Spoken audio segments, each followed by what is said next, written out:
Narito ang buod at buong nilalaman ng privilege speech ni Kong Leandro Leviste, Batangas 1st District. Noong Mayo 5, 2026, kung saan siniwalat niya ang kanyang paratang laban kay Executive Secretary Ralph Recto at kasabwat na si Kong Edwin Guardiola, CWS Party List. Nagsalita si Leviste bilang sagot sa pahayag ni ES, Recto na tinawag siyang baliw sa isang post online. Ayon sa kanya, kung baliw man ako, at least hindi ako magnanakaw. Tila apektado si Recto sa mga sinabi ko tungkol sa kanya at Kong Guardiola. Iginiit niya na may lihim at transactional na ugnayan si ES Ralph Recto at si Kong Edwin Guardiola. Kinatawan ng Construction Workers Solidarity o CWS Party List. Si Guardiola, ayon sa kanya, ang nagpopondo at tagahawak ng pera, habang si Recto naman ang nagbibigay ng kapangyarihan, koneksyon at pabor mula sa gobyerno. Siniwalat niya na naglabas si Guardiola ng bilyon para gamitin sa kampanya noong 2025 NEP. Waras ng bilyon dito ay direktang ginamit para sa kampanya ni Governor Vilma Santos Recto, asawa ni ES Recto, bilang gobernador ng Batangas, at ng kanyang anak na si Lucky Manzano na tumakbo bilang vice-gobernador. Detalye, nasa 150 milyon ang gastos sa Distrito 1 at P200, P300 milyon sa bawat ibang distrito ng Batangas.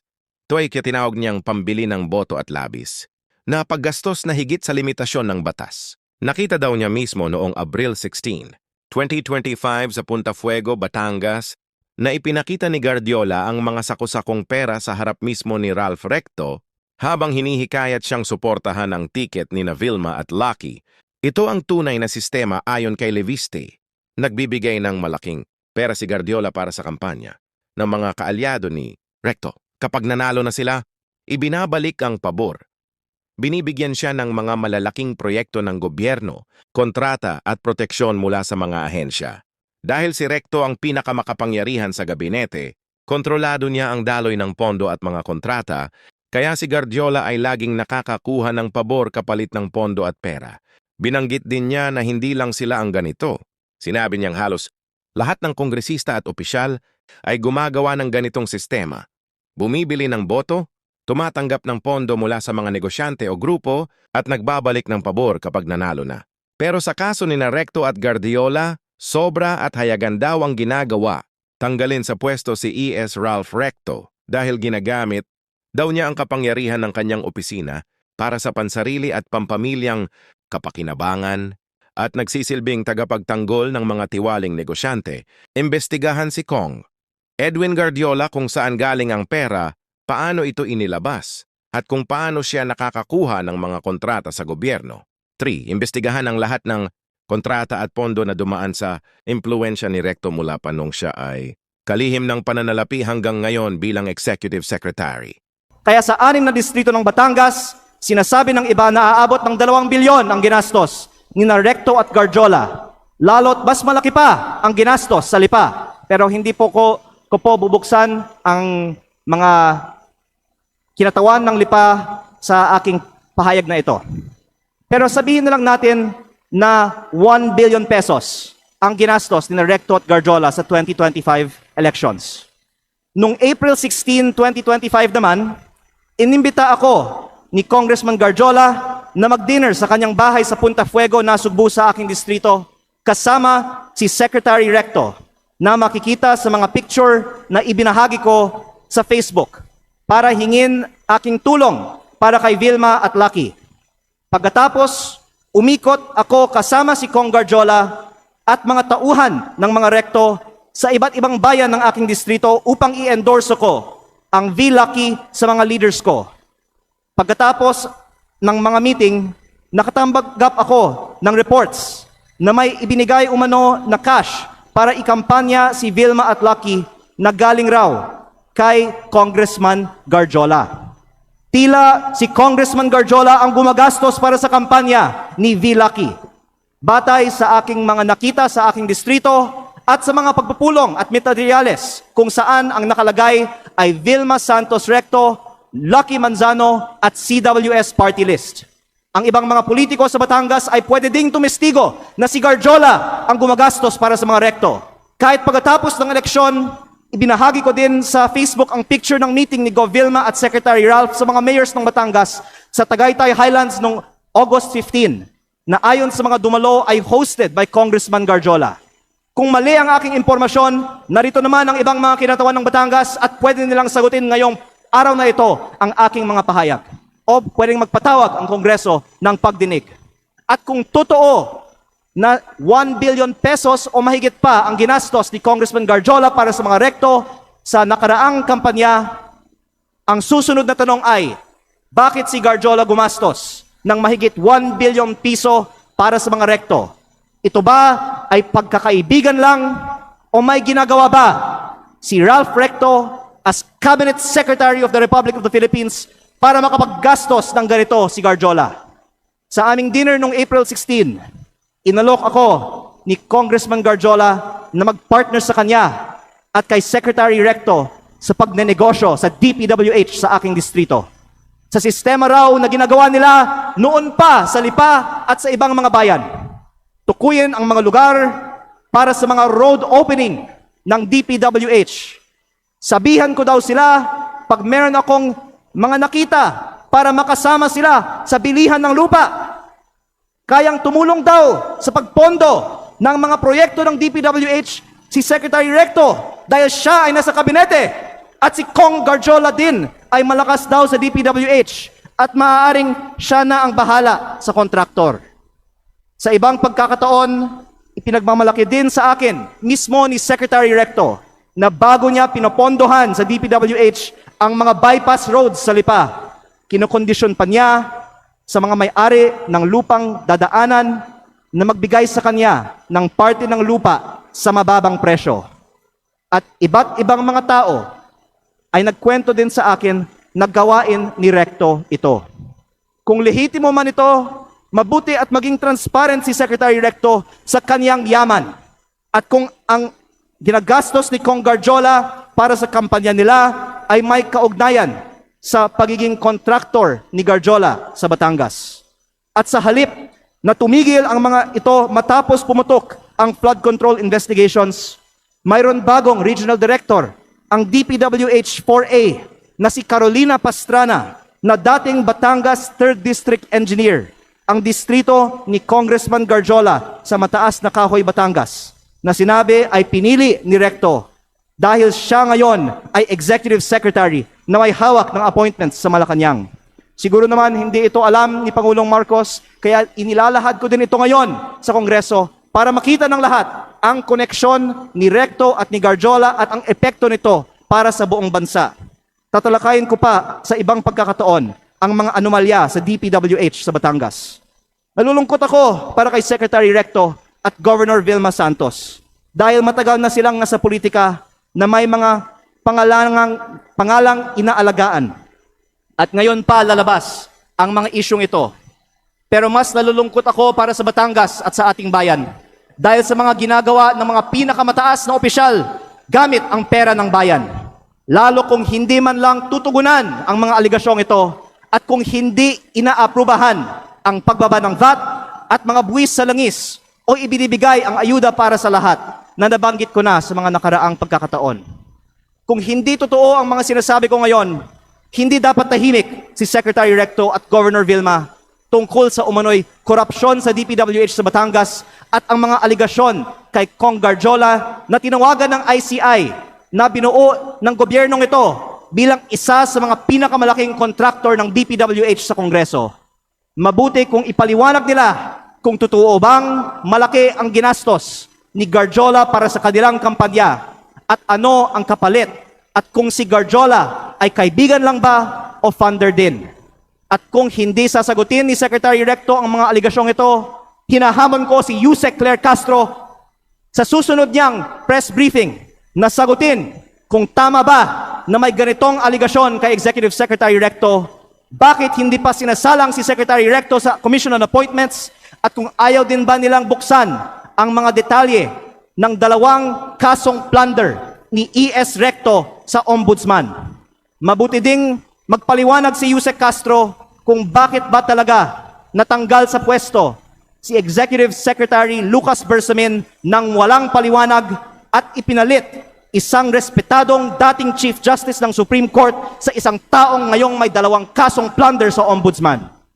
Panghuli, hindi lingid sa atin na binomba ang kotse ni dating Batangas Governor Armand Sanchez.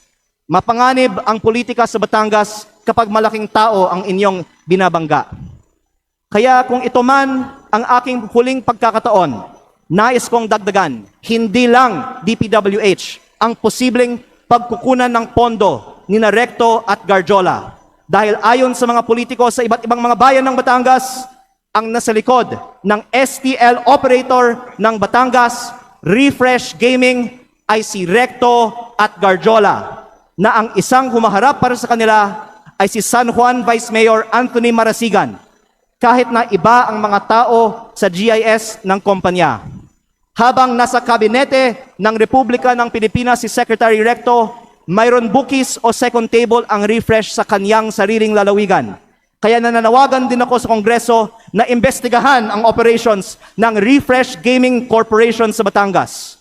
Ang mga politiko sa Batangas ay maaaring tumestigo na dahil si Governor Vilma Santos ay nasa Kapitolyo, si Executive Secretary Ralph Recto sa Malacanang, at suportado sila ni Congressman Garjola, kompleto ang makinarya para gawing negosyo ang Batangas. Kaya baka hindi lang 1 bilyon ang nagastos na ni Garjola para sa mga Recto.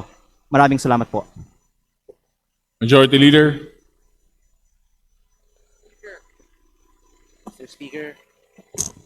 Mr. Speaker. I can now take questions. Thank you. Mr. Speaker.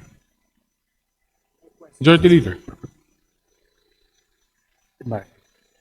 Mr. Speaker, we'd like to recognize the representative of Lipa, Congressman Ryan Recto.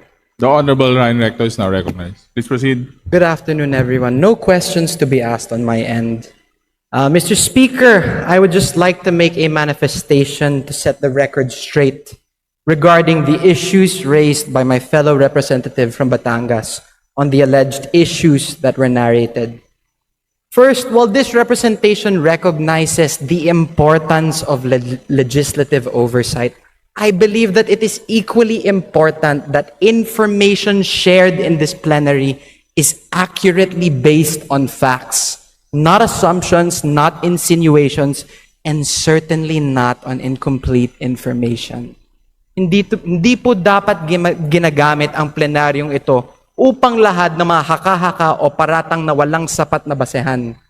On the alleged ties between Congressman Edwin Gadiola and Executive Secretary Ralph Recto, their association is purely professional, as Congressman Gadiola is also a member of the House of Representatives and a fellow Batangueño. There are no personal interests involved, but only a shared commitment to fulfill their duties to their constituents.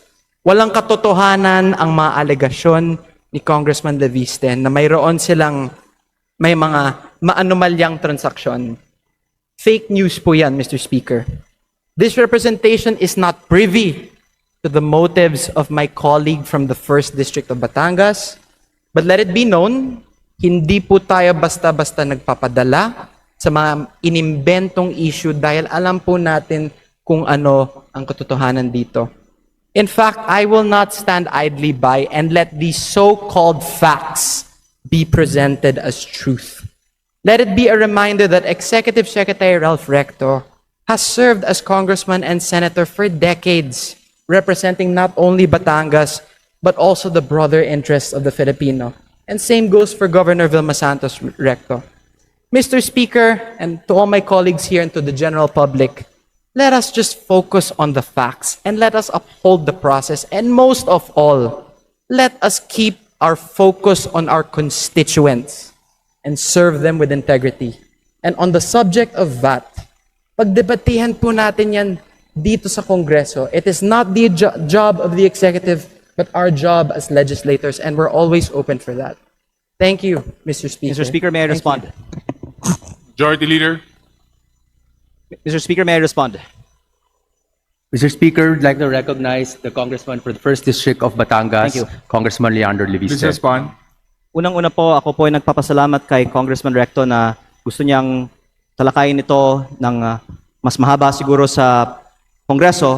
Kaya sana magkasundo-sundo na lang tayo na magkaroon ng pagdinig sa Kongreso. Ipatawag natin ang iba nating mga kapwa Batanggenyo at sila ang pwedeng tumestigo tungkol sa mga kaugnayan ni na Secretary Recto at Congressman Garjola para hindi he said, she said at maglabas na ng mga resibo. Pangalawa, dagdagan ko din na hindi ko binanggit sa aking privilege speech kanina ang eleksyon sa Lipa, alang-alang sa aking kasamahan. Pero para may konteksto tayo sa talakayan nito, sinabi sa akin ng ibang mga politiko sa Lipa na ang di umano'y ginastos ni Congressman Garjola at ng mga Recto sa Lipa sa 2025 elections ay umabot pa ng 1 billion pesos kasama na ang napakataas na presyo para sa bilihan ng mga boto. Hindi ko po alam ang totoong nangyari. Pinaparating ko lang ang sinabi sa akin at medyo mataas ang figure na natanggap ko. Baka naman 300, 400, 500 million pesos lang ang ginastos sa eleksyon ng Lipa. Pero gusto ko lang tanungin kung ano man ang ginastos ni Congressman Garjola para sa mga kandidato ng V-Lucky sa lungsod ng Lipa sa 2025 elections, kung 500 million man yan, o 200 million, o 100 million, ano ang kapalit ng ginastos ni Congressman Garjola para sa mga kandidato ng V-Lucky sa lungsod ng Lipa? Don't take it from me, magpatawag tayo ng pagdinig at lahat ng mga Batanggenyo ay pwedeng sumagot sa mga testigong ito. Majority Leader. Mr. Speaker, Mr. Speaker. Mr. Speaker, we'd like to recognize Deputy Speaker Janet Garin from Iloilo. yeah, thank you very much. You're now recognized, Honorable Garin. Thank you very much, Mr. Speaker. Thank you very much, Majority Leader. And of course, magandang hapon sa ating colleague, the Honorable Yan De Viste. Nakakagulat, no, Mr. Speaker, dahil nakita ko yung magandang relasyon ng mga taga-Batangas. And I also believe na kaakibat ng progreso ng isang probinsya ay ang pagsasama-sama ng kanilang mga lideres. Though, of course, I will not contest the decision that the manifestation will be responded to. Balikan lang po natin na nagulat kasi ako dun sa mga sinasabing gastusin na umabot ng bilyon-bilyon. Did I hear the Honorable Leandro Opo, Leviste pero right? in fairness po sa mga Recto, sa buong bansa naman bilyon-bilyon ang ginagastos ng mga tao para manalo sa mga eleksyon. At baka ang ibang mga kongresista ay pwedeng magbigay din ng kanilang kananasan kung magkano ang bilihan ng mga boto sa kanilang mga probinsya. Ang itinutukoy kong punto dito ay hindi na may bilihan umano ng mga boto sa eleksyon. Pero na si Congressman Garjola ay umano ang gumastos para sa mga Recto sa Batangas. At least for a large part of their campaign, which I witnessed myself in my district. Yeah, that's why At I ang asked tanong, Mr. Speaker. kung totoo kasi- man, kahit 1 milyong piso, ano ang kapalit ng ginastos ni Garjola para sa mga Recto? Yeah, At kaya ako, kung may kaya- katotohanan man ba ang sinasabi ko na sa April 15, sa dinner na pinicture na nasa Facebook, kwento nila sa akin ang kanilang sistema para sa road openings, bilihan ng lupa, pagpondo gamit ng impluensya sa gobyerno, at pag-raise ng pondo para sa mga eleksyon. Kaya ako nagtanong, Mr. Speaker, distinguished colleague, kasi ganun ba talaga ang gastusan Batangas? Matanong ko po yung ating kasamahan, magkano po ang ginastos niya sa eleksyon? Actually, mas mababa ang gastusan actually sa Batangas kaysa sa ibang mga probinsya. At kung bubuksan natin kung saan ang pinakamataas, balita ko nasa ibang mga rehiyon ng ating bansa, hindi masyadong mataas ang Calabarzon, di ba? Kong JJ, hindi masyadong mataas sa atin sa Batangas o sa Quezon. Pero Maybe the Pero Honorable... ang punto ko ay hindi para buksan ang ginagastos ng mga politiko sa mga eleksyon.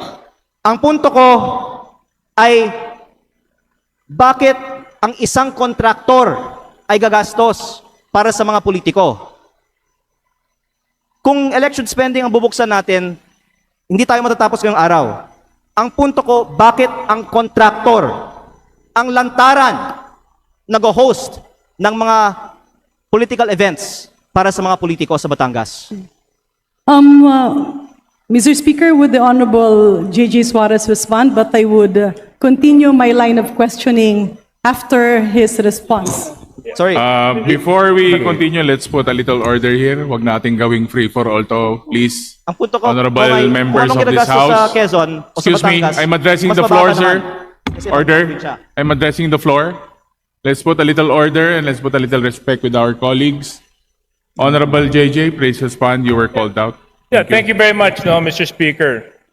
I found it a little bit offensive that all of a sudden a dear colleague of mine would call out my name during his collective and personal privilege. But nevertheless, no, insofar as my name was called and he asked me, let me just respond with a few queries of clarificatory in nature. Am I allowed, Mr. Speaker? Please proceed.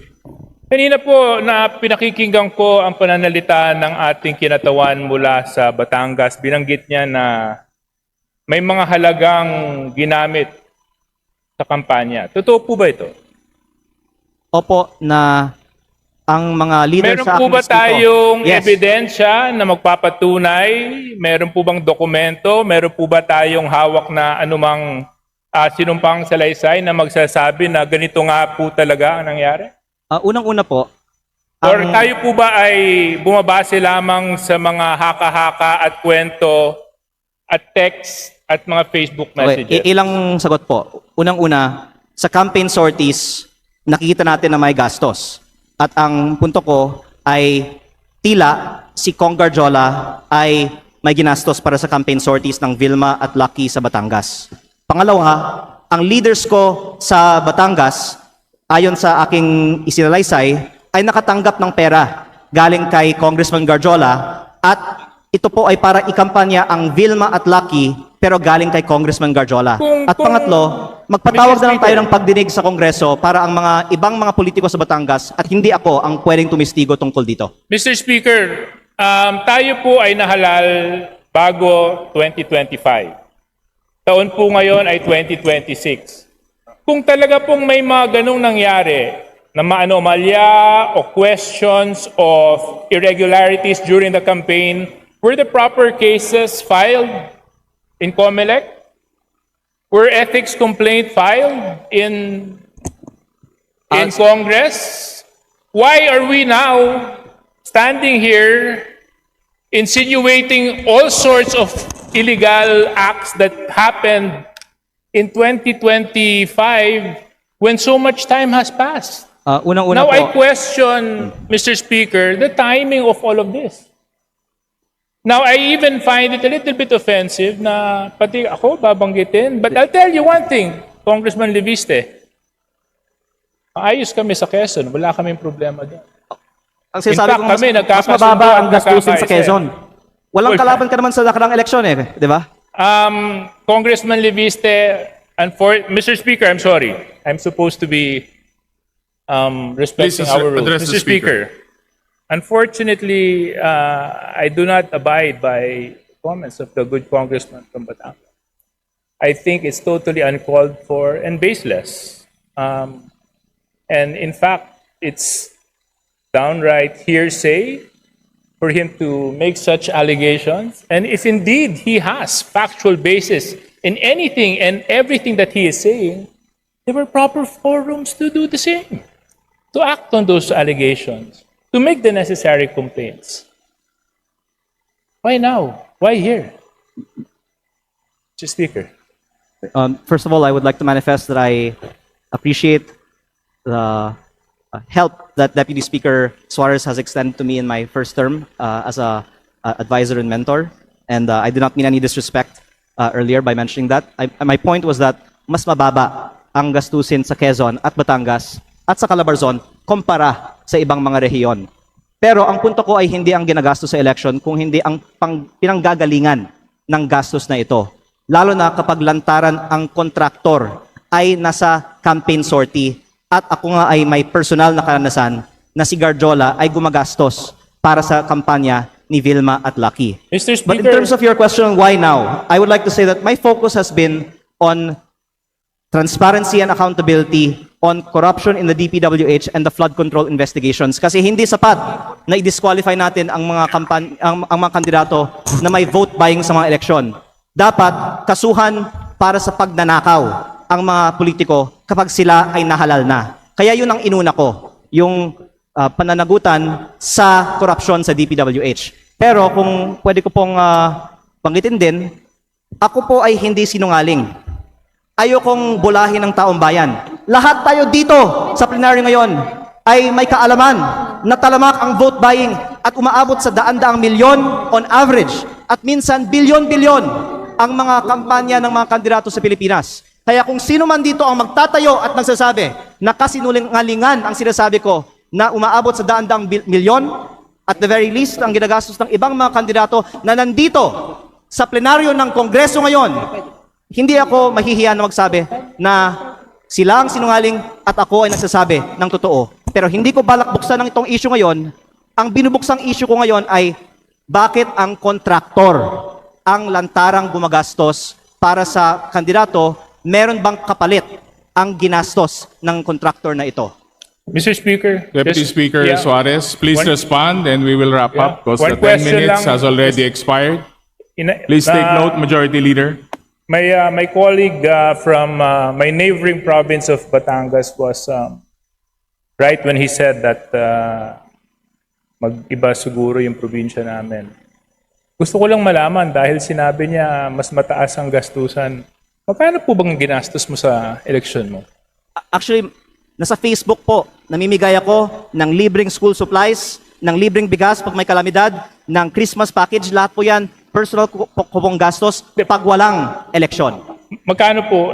Nasa Facebook po, lahat ng ginastos ko at inanunsyo ko naman na ako po ay nag-donate sa aking foundation ng 6 billion pesos para sa mga estudyante at mga typhoon victims. De, para Ako lang po maintindihan ko, Mr. Speaker, kasi, di ba, sabi... Ako po ay hindi Magkano ba sisinungaling. nagastos nyo? Dahil sinabi ko nga, sinagot ko na, ako ay may foundation na nag-donate ng ako ay may So yung foundation niyo yung gumastos sa kampanya ninyo na 6 na bilyon? Tama po ba yun? Hindi po. Ang sinasabi ko, ako ay may foundation na nagbibigay ng school supplies at bigas at relief So yung goods. foundation po niyon ay yun ang nagamit na Hindi yan paraan ginastos ko sa kampanya.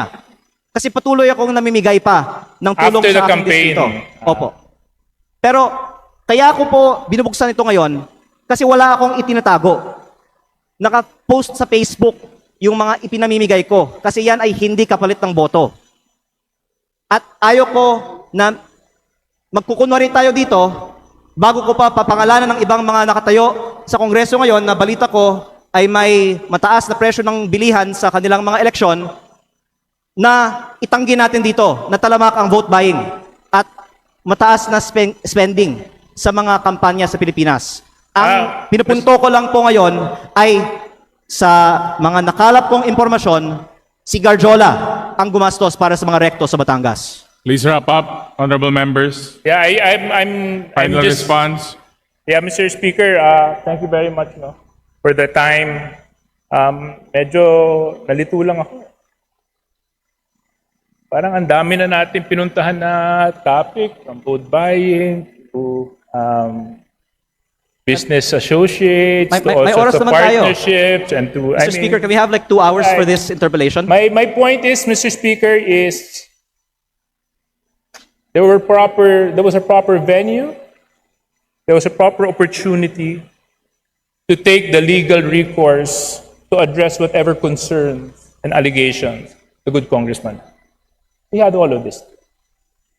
And I hope that we avoid grandstanding and taking opportunity of the podium and the bright lights of Congress to set aside our political interests and use the proper forum so that in such a way we can live by the rule of law and abide by the rules of Congress. Thank you very much, Mr. Speaker. So, Majority Leader? Mr. Speaker, would may like to I recognize continue my Congressman time? Terry Don of Bicol Yeah. Sarok. Yeah. Mr. Before Speaker, we point of order, I finish believe this, I'm still since the time is interpolating. expired, the Honorable Ridon is given a few minutes. Please proceed. Mr. Speaker, point of order. I just have a point of order, Mr. Speaker. What is the point there of were order? Specific allegations. Honorable Ridon. There were specific allegations relating to other regions outside of Calabarzon that are spending so much more during their elections. I think it is not based on truth. It is not based on fact.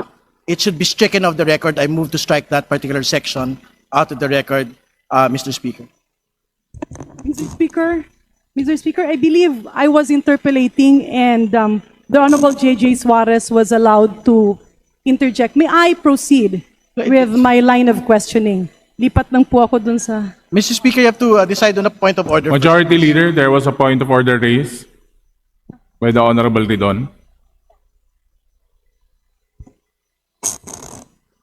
Just for clarification, the point of order is to delete from the records. Yes, to strike off from the record the allegation that other regions outside of Calabarzon are actually spending more than areas within Calabarzon. I think that is not based on fact. That is not based on truth. It should be stricken out of the record. That is the first point of order. Majority Mr. Leader. Speaker. Please respond to the point of order.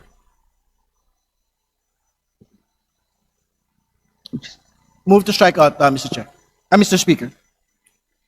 Mr. Speaker, I move to strike out the comments made earlier. Is there by any objection Honorable to the Levistel. motion? Chair hears none, said motion is carried. Second point of order, Mr. Speaker. The speech by the good congressman from Batangas doesn't appear to be a speech relating to personal and collective privilege. It has branched out to matters that are outside of it. So I think even this particular speech in its entirety should be stricken off the record, Mr. Speaker. Majority Leader, there's another point of order. Mr. Speaker, I move to strike out the... Mr. Speaker, I object. There was a motion, duly objected. Duly objected. We now put the motion into a vote to strike out entirely the privileged speech of the Personal and collective. personal and collective privilege of the Honorable Leviste. All those in favor, please say aye. All those against, please say nay. Nay. The ayes have it. Said the motion is now approved. Sorry, I object. I Mr. think there were Speaker. a lot of nays as well. Can we have a roll call vote? Mr. Speaker, I move to suspend session. Session suspended.